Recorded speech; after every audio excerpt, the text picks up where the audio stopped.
Gustavo Segré resolveu participar sem convite do Foro de São Paulo para saber o que pensam seus participantes. E a gente vai conversar com o único penetra independente sobre o que viu e ouviu durante esse encontro. Seja muito bem-vindo, Gustavo Segré, aqui aos estúdios do Sem Filtro. Muito obrigado, Paula, meu mestre Augusto. Um abraço para Alexandre, Ana Paula e Silvio. Que prazer estar aqui com vocês de novo. Me senti um penetra mesmo, porque a primeira questão, eu me negava a pagar $50 para entrar no Foro de São Paulo. Exatamente, né? Isso que eu ia te perguntar, Segré, como é que você foi parar lá no Foro? Inclusive, o Segré escreveu um artigo para essa edição da Revista Oeste para contar todos os detalhes. Eu me diverti muito, você vai contar alguns detalhes aqui, não todos, né, Segré? Não vai dar muito spoiler, mas quero saber como é que você foi parar lá. Bom, primeiro, para mim era um desafio. Estar lá era um desafio. Aí consegui chegar a Brasília, mas não tinha conseguido me inscrever nem sequer como jornalista, porque tinha passado, segundo eles, o prazo. Lógico, quando você coloca aí Jovem Pan, ninguém quer saber do Foro de São Paulo, de nenhum jornalista que possa ter esse viés ideológico. Mas aí eu lembrei que, geralmente, os que defendem a esquerda não acordam muito cedo. Então eu entrei no Foro de São Paulo muito cedo, e não tinha ninguém. Então eu tirei a minha gravata e me coloquei lá no fundo, um salão gigantesco e vazio. E continuou vazio o tempo todo. Não tinha gente. Nenhum dos salões que estavam programadas as atividades tinha muita gente. E eu fui ficando lá longe, ninguém me percebeu, até que num momento eu fui percebido. E teve uma reunião que eu conto na Revista Oeste, que era uma reunião isolada, sobre a Universidade Interamericana de la Comunicação. Traduzindo, é uma universidade venezuelana que bisbilhota tudo o que a gente faz. E isso era posterior ao evento de comunicação e redes sociais, que me importava muito saber o que eles pensam. A primeira coisa que me chamou a atenção é que todos são camaradas. E dói no coração quando você sente camarada Gustavo, camarada isso, camarada aquilo. Ou seja, a tentativa clara de mostrar um país comunista, e o presidente Lula fez perfeita alusão a isso, de sentir orgulho de ser chamado comunista. E nessa reunião, que era da Universidade Interamericana, que era uma reunião fechada, eu, muito respeitosamente, me aproximei de uma pessoa de segurança que estava na porta e perguntei se podia passar. E ela me liberou.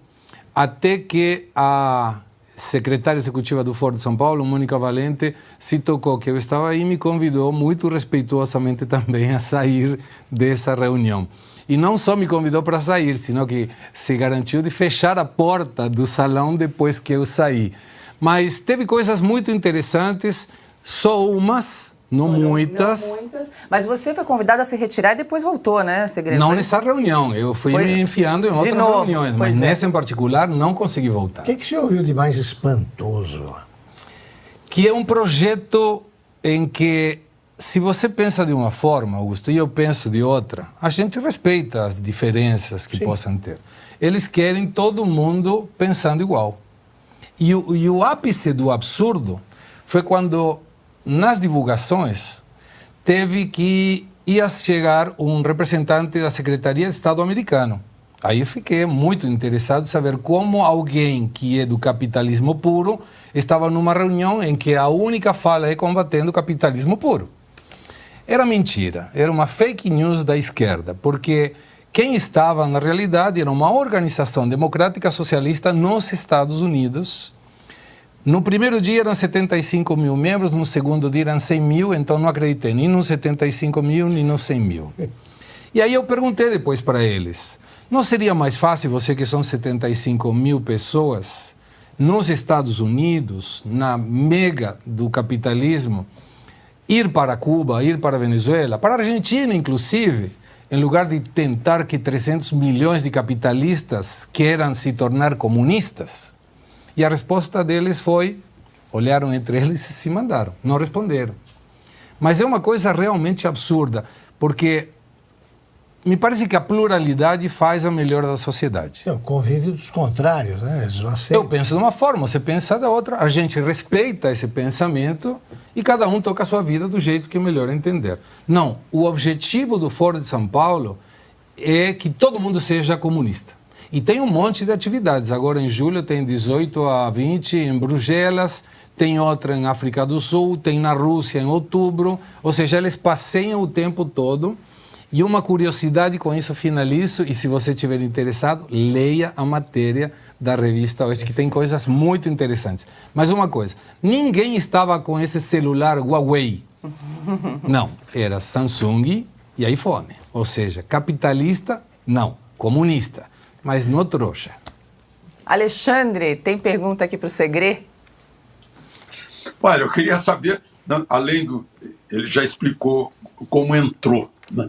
Mas o espírito dessa gente, alguém revelou por que está vicejando, que tem solo favorável aqui na América Latina, algo que não deu certo na União Soviética por tantos anos de poderes absolutos e agora estão investindo aqui na América Latina? Alexandre, que prazer estar aqui contigo. Você sabe que eu me perguntei a mesma coisa, mas eles são convictos de que o comunismo é bom. E ficou numa frase: o ano que vem, 2024, são comemorados, segundo eles, o sucesso da Revolução Cubana. 65 anos da Revolução Cubana. E eu lembro de ter escrito uma matéria para a revista Oeste em que a gente avaliava exatamente como era Cuba antes da Revolução. E não estou entrando numa questão política e sim econômica. $13.500 era o PBI per capita antes de 1950. Cuba teve o primeiro raio-x da América Latina em 1908. Em 1906 foi o primeiro país da América Latina a ter o que no Brasil só veio em 1990, que era a ligação direta sem telefonista. Foi o primeiro país a receber o automóvel depois dos Estados Unidos. E em 1951, o Hotel Riviera de Cuba foi o primeiro hotel do mundo a ter ar-condicionado. Isso sem contar outras questões vinculadas à melhora da vida. Era uma cidade, Havana, por exemplo, que tinha mais cinemas que Paris e Nova York juntos. Até que veio a Revolução e todo mundo sabe como terminou. E eles querem comemorar isso. Então você vê que eles têm uma convicção do comunismo em que se eu sou comunista, todo mundo tem que ser comunista.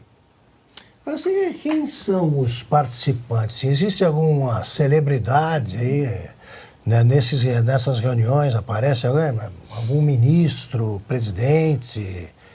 A única celebridade era Gleisi Hoffmann, que não é uma celebridade por si, né? É a pessoa conhecida. Daí a ser celebridade, outra coisa diferente. Mas não tem celebridade nenhuma, não. E eles se cumprimentam, camarada, companheiro. Ou seja, camarada já é ruim, companheiro também. Imagina um camarada companheiro, né? Aí é duas vezes complicado. Segré, eu quero aproveitar sua presença aqui hoje no estúdio para trazer aqui uma notícia lá da Argentina para você nos ajudar aqui a esclarecer. Porque a Justiça Eleitoral da Argentina abriu uma investigação preliminar contra o deputado federal Javier Milei, candidato à presidência no pleito marcado para outubro. Ex-aliados acusam a coligação A Liberdade Avança, que apoia Milei, de cobrar até $50 mil por uma vaga no grupo de candidatos a cargos legislativos. Caso seja comprovada a conduta criminosa, serão impugnadas candidaturas irregulares e Milei pode ser afastado da disputa eleitoral. Queria que você explicasse um pouquinho o que está acontecendo por lá. Javier Milei é uma figura polêmica, digamos assim, né, da direita argentina. Da extrema-direita argentina. E teve uma questão, sabe quando fala, eu avisei, eu venho que te avisei, como disse uma música. Mas aí tem uma situação em que era do discurso contrário à casta política. Ou seja, ele, Javier Milei, se mostrava como o diferente das questões políticas. E acabaram sendo comprovados alguns casos, muitos casos. Inclusive o primeiro denunciante foi um jornalista, Carlos Eguía, de Neuquén, em que ele conseguiu fazer uma eleição e colocar 10 deputados estaduais. E a irmã de Javier Milei, que é a sua coordenadora de campanha, foi pedindo alguns lugares com salários elevados para pessoas que não fizeram absolutamente nada. Então, hoje, a denúncia tem a ver com pessoas que têm que pagar para ser candidatos, por exemplo, a deputados, vereadores, que é a mesma eleição agora em outubro, o que gera um precedente muito perigoso, porque pode ter narcotraficantes que precisam de foro privilegiado para não ser preso, que pagando $50 mil podem entrar no Congresso Nacional. Então, o discurso de Milei, que era contra a política tradicional, se desvirtuou absolutamente se essas denúncias forem comprovadas. E vou mais longe, ele pode ser preso, porque está falando de um estelionato eleitoral cobrando por uma questão que não deveria ter preço. Vou jogar para o Silvio agora, trazer ele para a roda. Tem alguma pergunta aqui para o Segré sobre essa experiência no Foro de São Paulo, em Brasília? Segré, meu amigo, boa noite. Segré, quando você entrou nessa máquina do tempo chamada Foro de São Paulo, em que década você foi parar? Os anos 50, 60? Eu vi algumas barraquinhas, lojinhas com camisetas do Che Guevara. Aliás, você citou a Mônica Valente, né? A dirigente, né? A secretária executiva do Foro. Ela é mulher do Delúbio Soares e lá foi distribuído, tá aí, ó, na tela, sim, um livreto em defesa do Delúbio, dizendo que o Delúbio, ex-tesoureiro do PT, era inocente na época do Mensalão. Então a minha primeira pergunta é essa, com base nessas camisetas, com base no que você viu, em que década você caiu, e também te pergunto se você encontrou jovens, talvez universitários, não sei, no mercado de trabalho, com seus smartphones, como você citou, dispostos a viver na Venezuela, dispostos a viver em Cuba. Não, Silvio, não tenha muitos jovens, a maioria eram pessoas de 45, 50 para cima, não que não sejamos jovens nessa idade, mas não tinha juventude, né? E estava Delúbio Soares, não perdeu um dia, parecia o melhor estilo cubano, um chapéu do Fidel Castro e sandálias, ele nunca esteve de sapatos. Eu, inclusive, fui acompanhando as questões acadêmicas do fórum, como aí perfeitamente eram mostrados, e tinha Marx para principiantes, os benefícios da Revolução, todas as questões que mostram que eles são absolutamente convictos do que eles pensam. E é uma situação estranha. Eu senti 2 fóruns de São Paulo diferentes. Um que não era essa reunião do Fórum de São Paulo, a nível de presidentes. Maduro, Lula, Ortega, Canel, mas outro mais a nível mais baixo em termos de dirigência política, em que é muito mais discursivo, em que a culpa de todos os males do mundo está no capitalismo e no imperialismo americano e todas as pessoas que possam pensar igual. Bom, não vou entregar muito mais dessa reportagem. O Alexandre quer comentar? Só uma perguntinha a mais para o Segré. Segré, você encontrou alguém das Farc lá? Não, se tinha, estava escondidinho.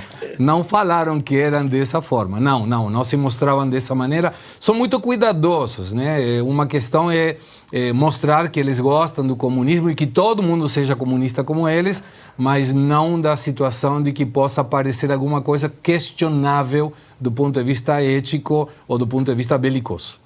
A Ana também quer comentar, e Segré, aqui no teu artigo você também fala do seminário de comunicação e de redes sociais, né? Achei bem interessante também, ele destrincha como é que é feito aí essa pesquisa da esquerda, bem interessante também, não vamos falar mais, precisa ler o artigo. Leia. Lá na Revista Oeste. Ana?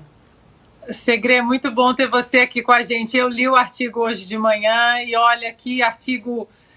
Eu acho que delicioso de ler, porque é o artigo de um espião nosso, né? Ali dentro. Então, agora, Segré, eu acho que você está propagando fake news, porque de acordo com a imprensa brasileira, o Foro de São Paulo não existe.